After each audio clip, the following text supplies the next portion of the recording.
Very good morning, it's Jeff Lawton on Tuesday the 26th of March. We've got 3 meetings today.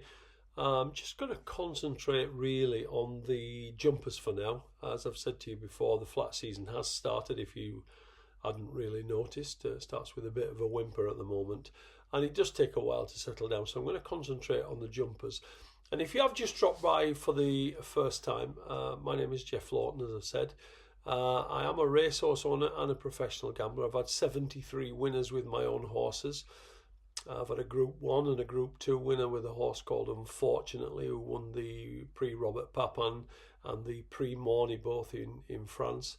And I've also had a Royal Ascot winner with Significantly, who I no longer own, but he won the Air Gold Cup last year. So I've certainly had plenty of winners. I've got all my horses with Carl Burke, who I think pound for pound is by far the best trainer in this country, and we'll see what happens over the flat season. I was up there on Sunday looking at a 2-year-old that I've bought, which I expect to hopefully be going to places like Royal Ascot, but we'll see. Now, it's not a tipping channel, it's more of an educational channel. If you want to watch the video, if you haven't seen the video I did for Star Sports, which you can find still on YouTube, look under Betting People Jeff Lawton, and you'll see an interview I did them. It's quite educational. It tells you how I operate, how I find the winners, and you just may benefit from taking 1 or 2 pointers. For me, it's all about identifying the races where we as a punter have the upper hand, and not races that the bookmakers want us to bet in where they're very, very open. So if you haven't seen it, just have a look, and I say you might take something out of it. So let's start at Newcastle today, starting the 2:35. Polisud. Now, in his pomp when training in France, he was a regular performer in Grade 3 races, and he was even placed 3rd in one back in 2022. Since moving to Mickey Hammond, his form has fallen off a cliff, with his rating falling from 116 to 93. But his last 2 runs have shown he's back on an upward curve, due in part to a recent breathing operation.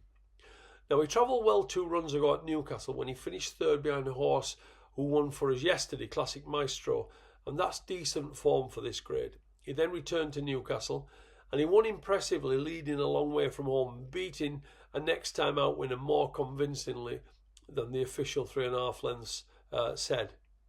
The handicapper has put him up £7 for that, but that still leaves him £16 better treated than when he arrived from France. Celestial Fashion has finished 3rd or 2nd on her last 3 starts, but she's still a maiden after 15 starts. And Polisud should be able to take care of these. I haven't had a bet as yet, but just a pointer for you. Newcastle 405 Joker de Mai. Now, he's raced 4 times in this country, but he had decent form in France previously. He won on his 2nd start by 11 length, and the 2nd then went on to win his next 2 races. Joker de Mai then went on to finish 2nd himself in his next 2 starts, running to a decent standard. Now, the 2nd in the market, Inox Allen, has won 3 of his 4 races, and although he would improve further, he would need to find plenty, I think, to trouble Joker de Mai. The negative, of course, if you've been watching the line for a while, is the owner jockey. Now, this guy rides like John Wayne. He's got very deep pockets, but he can't ride, and that would be a negative, although I still think the horse could get him through this. 505 Newcastle, Rivers Corner. Now, he's been a revelation since being allowed to lead and stepping up to 3 miles. He also loves testing ground, and after 15 mils of rain in the last 24 hours, the ground has now gone heavy, soft in places. For the first 8 starts, he looked as though he couldn't get out of his own way, but he proved himself to be okay at this level, beating a next time out winner 23 lengths. He was then up £10 and won again from a next time out winner, Tiny Tetley, who I put up last week when he won. There was 36 lengths back to the 3rd. Now, he's gone up another £10, and he makes the long journey up from Dorset to Newcastle for a hat-trick bid. Now, if I was looking for negatives, it's that he has won both races off a featherweight. whereas today he carries 11 stone 5 after the apprentice's allowance, or conditional's allowance I should say. But they were slightly better races, and I do expect him to follow up. Over at Taunton, 250. Now Ryan's Rocket, he won on his second start in an Irish point-to-point, and you know what I feel about the form of Irish point-to-points. And he was subsequently sold for 110,000, but he disappointed on debut in a bumper for the Noel Feely Racing Club, and he was subsequently went off at 50-1 on his hurdles debut, where he made the short price favourite Fiercely Proud pull out all the stops. Now when you consider Fiercely Proud was then placed twice in 2 Grade 2 races, it shows what Ryan's Rocket actually achieved. And that's far more than his market rival Diamond Dice, who he also asked to give us £7. I thought this had got the look of a good thing.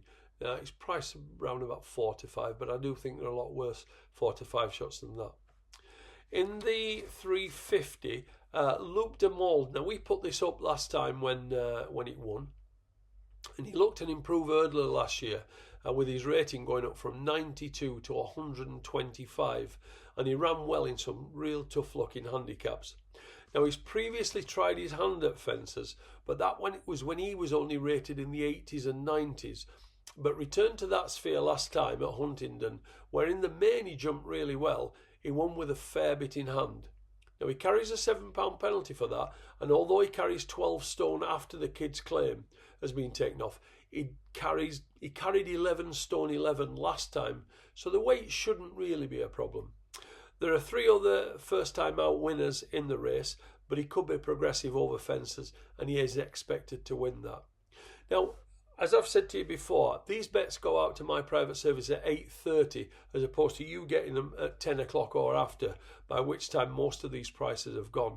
I do leave my email just below, jefflaughtonmanagement@gmail.com.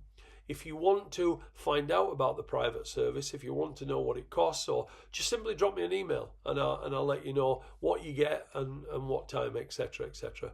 So just drop me a line.